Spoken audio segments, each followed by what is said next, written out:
आम आदमी पार्टी के नेता और ओखला के विधायक अमानतुल्ला खान को लेकर दिल्ली के एलजी ने सीबीआई को जांच के निर्देश दे दिए हैं। ये बड़ा झटका है आम आदमी पार्टी के लिए। जिस तरीके से 2016 में अमानतुल्ला खान जिस समय पर वक्फ बोर्ड के अध्यक्ष थे, किस तरीके से घोटालेबाजी और नौकरियों को लेकर धांधलेबाजी की गई थी, इस पूरे मामले को समझते हैं। हमारे साथ मौजूद है सुप्रीम कोर्ट से एडवोकेट सिद्धार्थ आचार्य। सर, किस तरीके से देख रहे हैं 2016 का मामला अब निकलकर सामने आया है, जिसमें एलजी ने कह दिया है सीबीआई जांच करे मामले की। गवर्नर दिल्ली के उन्होंने अलाउ किया है मुकदमा चलाने के लिए, प्रोसिक्यूशन इनिशिएट करने के लिए अमानतुल्ला खान के खिलाफ। और जो धाराएं उन्होंने लगाई है वो प्रिवेंशन ऑफ करप्शन एक्ट का सेक्शन 13(1)(d), 13(2) है, और साथ साथ में criminal conspiracy 120B section Indian penal code, भारतीय दंड संहिता के अनुसार उस सेक्शन के तहत जो है मुकदमा शुरू करने का आदेश दिया गया है। अगर आप देखेंगे इस मामले को 6 वर्षों से ये मामला चल रहा है, जब वो वक्फ बोर्ड के चेयरमैन थे, और उनके ऊपर बहुत गंभीर आरोप है कि उन्होंने अपने सगे संबंधी और रिश्तेदारों को जो है वक्फ प्रॉपर्टी और उसमें कई जगहों पे नौकरी दिलवाने में, कई चीज़ों में उनको जो है सहायता दी है, और अपने जो पोजीशन है उसको अब्यूज़ किया है। और हाल फिलहाल जो है वो एक तरीके से देखा जाए तो दिल्ली के मुख्यमंत्री के वो ब्लू आइड बॉय हैं, और ख़ास तौर पे जो राजनीतिक फ़ायदा उनको मिलता है अमानतुल्ला खान से, ये मेरे हिसाब से अब जग जाहिर है, और हर व्यक्ति इस बात को समझता है, जानता है। तो कहीं ना कहीं सरकार का भी संरक्षण रहा है उनको, दिल्ली सरकार का।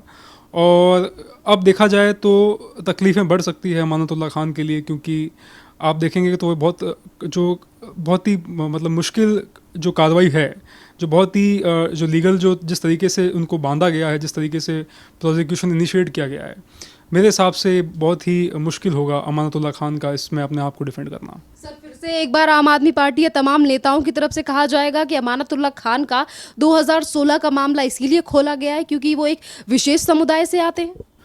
जी, अब विशेष समुदाय या किसी और समुदाय, अविशेष समुदाय, जैसा भी आप कहें, उससे कोई फ़र्क नहीं पड़ता। कोई व्यक्ति वो भारत में रहता है, भारत के कानून है, उसका एप्लीकेशन है जो उस हर व्यक्ति पे होगा। वो अब वो किसी भी समुदाय से आए, या किसी भी जाति प्रथा या किसी पंथ से आए, तो उससे कोई फ़र्क नहीं पड़ता। और मेरे हिसाब से वक्फ़ जो है, वक्फ़ का बहुत ही गलत इस्तेमाल जो है, जिस तरीके से किया है अमानतुल्ला खान ने, जैसा प्रतीत होता है, क्योंकि मामला विचाराधीन है कोर्ट में, तो मैं ज़्यादा इस बारे में कुछ टिप्पणी नहीं कर सकता। बट जिस तरीके से उनका एक राइज़ है, पॉलिटिकल राइज़, हमने देखा है, जिस तरीके के मामलों में वो इन्वॉल्व रहे हैं, तो कहीं ना कहीं ऐसा प्रतीत होता है, ऐसा लगता है कि इन सब मामलों में अगर उनका इन्वॉल्वमेंट है तो आने वाले समय में बहुत दिक्कत होगी उन्हें।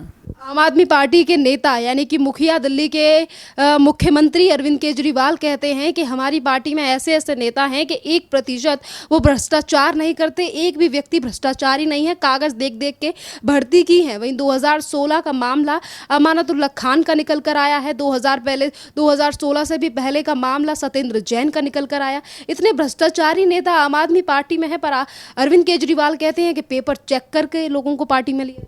जी, वो ये बात 2013 से कहते आ रहे हैं, जब 12 से कहते आ रहे हैं, जब आम आदमी पार्टी का आगाज़ हुआ था। आज पार्टी के 10 साल हो चुके हैं, और आप देखेंगे कि ये एक लौती ऐसी सरकार मैंने इतने समय में देखी है कि सरकार बनने के बाद पंजाब में 1 महीने के अंदर अपने स्वास्थ्य मंत्री को जो है वो हटा देती है, क्योंकि वो करप्शन में लिप्त पाए जाते हैं। तो ऐसे कई मामले हैं। सत्येंद्र जैन का आपने उदाहरण दिया, दिल्ली में क्या हुआ, जिस तरीके से ईडी इन्वेस्टिगेशन कर रही है, ऐसा लगता है कि वो भी काफ़ी जो है मनी लॉन्ड्रिंग के मामलों में इन्वॉल्व थे।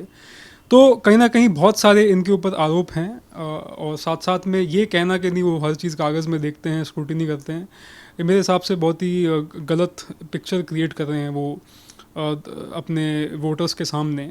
और मैं तो यही कहूँगा कि ये एकदम धृतराष्ट्र वाली बात है कि भाई धृतराष्ट्र है, वो कुछ देख नहीं सकते, लेकिन जैसा जैसा उन्हें संजय कहते हैं, उनके भी काफ़ी संजय है आसपास, संजय सिंह हैं, और भी कई लोग हैं जो जैसा उन्हें बताते हैं वो उसी चीज़ पे चलते हैं। तो यही है। सर, कानूनी तौर पर देखें तो कितनी मुश्किलें बढ़ने वाली हैं अमानतुल्ला खान की। एक तरफ एलजी ने कह दिया है कि सीबीआई जांच करे, और वहीं दूसरी तरफ अभी कुछ दिन पहले जब दिल्ली पुलिस ने गिरफ्तारी की थी अमानतुल्ला खान की, उस समय पर भी दिल्ली पुलिस की तरफ से काफ़ी गंभीर आरोप लगाए गए थे अमानतुल्ला खान के ऊपर, और हिस्ट्री शीट और बैड कैरेक्टर तक घोषित कर दिया गया था। जी, अब एक हैबिचुअल ऑफेंडर हैं, ये कहना होगा। कन्विक्टेड तो अभी तक नहीं है किसी मामले में, बट हैबिचुअल ऑफेंडर हैं, काफ़ी सारी उनके खिलाफ शिकायतें आती है, और काफ़ी गंभीर आरोप लगे हुए हैं उनके ऊपर कानूनी तौर पे। तो ये तो कहना सही होगा जो दिल्ली पुलिस कह रही है कि जो बात है वो बात में कुछ ना कुछ सच्चाई है। तो इस चीज़ को देखते हुए यही है कि अब एलजी का जो केस एलजी ने इनिशिएट किया है इनके अगेंस्ट में प्रोसिक्यूशन, और जो मुकदमा इनके खिलाफ दायर होगा, उसमें क्या क्या चीज़ें आगे सामने आती है चार्जशीट में, तो ये देखना बड़ा दिलचस्प होगा। आम आदमी पार्टी का और बयान सामने नहीं आया इस पूरे मामले को लेकर, जिस तरीके से ताहिर हुसैन से लेकर तमाम नेताओं को बचाने की कोशिश की जाती है। एक तरफ कहा जाता है कि भारतीय जनता पार्टी जो है वो भ्रष्टाचारों की पार्टी, भ्रष्टाचारियों की पार्टी है, गुंडे लफंगों की पार्टी है, वहीं तमाम केस आज आम आदमी पार्टी के नेताओं के ऊपर हैं, बात हम चाहे किसी की भी करें। बिल्कुल, आप देखेंगे तो जो भी दिल्ली में पिछले 3 वर्षों में 4 वर्षों में जो जो गंभीर समस्याएं हुई हैं, चाहे दिल्ली दंगे हुए, चाहे आपका शाहीन बाग का एपिसोड हुआ, चाहे आपका जो है आने वो कुछ समय पहले जब जो जो ज, ज, ज, जो गैर कानूनी जगहें थी उनको जब तोड़ा गया, सब कुछ हुआ।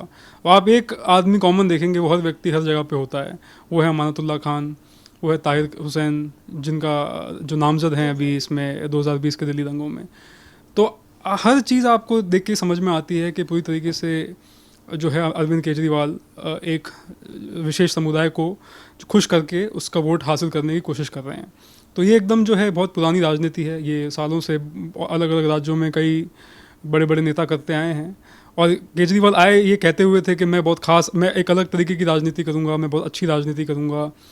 तो ये दिख रहा है कि किस तरीके की राजनीति यहाँ पे चल रही है। अमानतुल्लाह ने कहा मेरे खिलाफ राजनीति की जा रही है, और इसी तरीके की बातें उनकी तब सामने आई थी जब दिल्ली पुलिस ने उन्हें गिरफ्तार किया था, जिस समय पर उन्होंने अवैध कॉलोनियों को बचाने की कोशिश की थी, जब एमसीडी की कार्रवाई हो रही थी। तो इलीगल एनक्रोचमेंट जो होता है उसके बाद में जब उसको डेमोलिश किया जाता है, वो भी नोटिस दे के, लेकिन वो इस तरीके से वहाँ पे आते हैं कि भाई देखिए वो वहाँ के उनके सबके जो हैं बहुत उनकी रक्षा करेंगे, उनको बचाएंगे।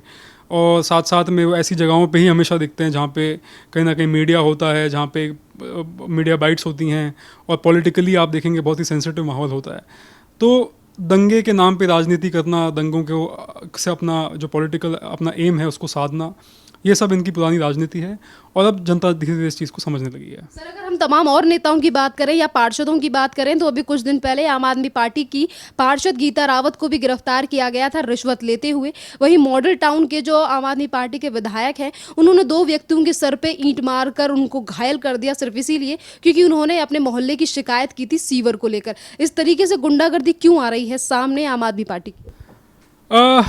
तो ये कुछ जैसा आप कह रहे हैं बहुत नई बात नहीं है। ये 2013-14 से जब से ये लोग सरकार में है, 2015 में वापस चुन के आए थे, तब से आप देखेंगे इनके कई ना कई विधायक जो हैं, कहीं ना कहीं इनके पार्षद हैं, वो सब इसी तरीके से लिप्त होते हैं कई चीज़ों में। देखिए ये चीज़ बड़ी आम है, जिस पॉलिटिकल पार्टी का कोई आइडियोलॉजी नहीं होती, जिस पॉलिटिकल पार्टी में आप देखेंगे सब वही लोग हैं जो किसी और पार्टी से टिकट नहीं मिला और वो नाराज़ होकर आम आदमी पार्टी में आ जाते हैं, और ठीक है किसी न किसी वजह से आज वो सरकार में हैं।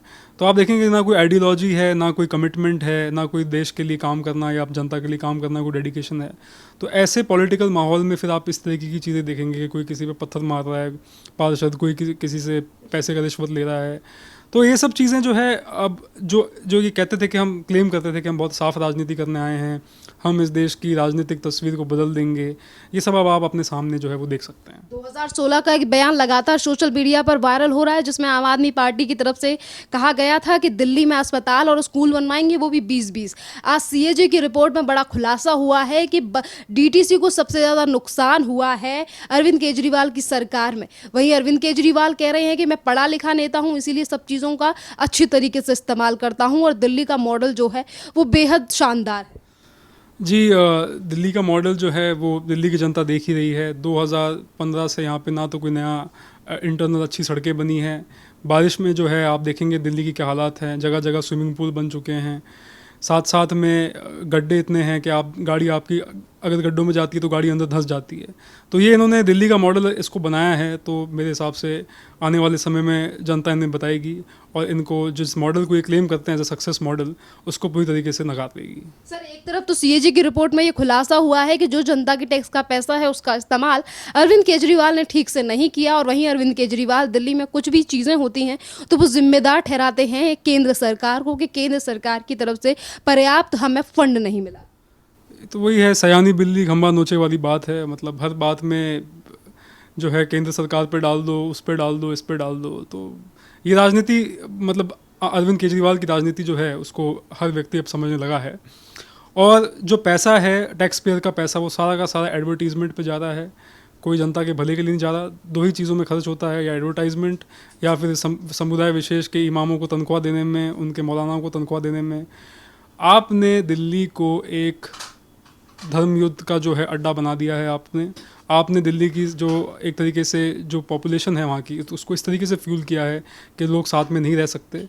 और बार बार लोगों को धर्म के आधार पे बांटने वाली राजनीति जो है, मुझे लगता नहीं है कि कुछ समय बाद जनता ऐसे स्वीकार करेगी।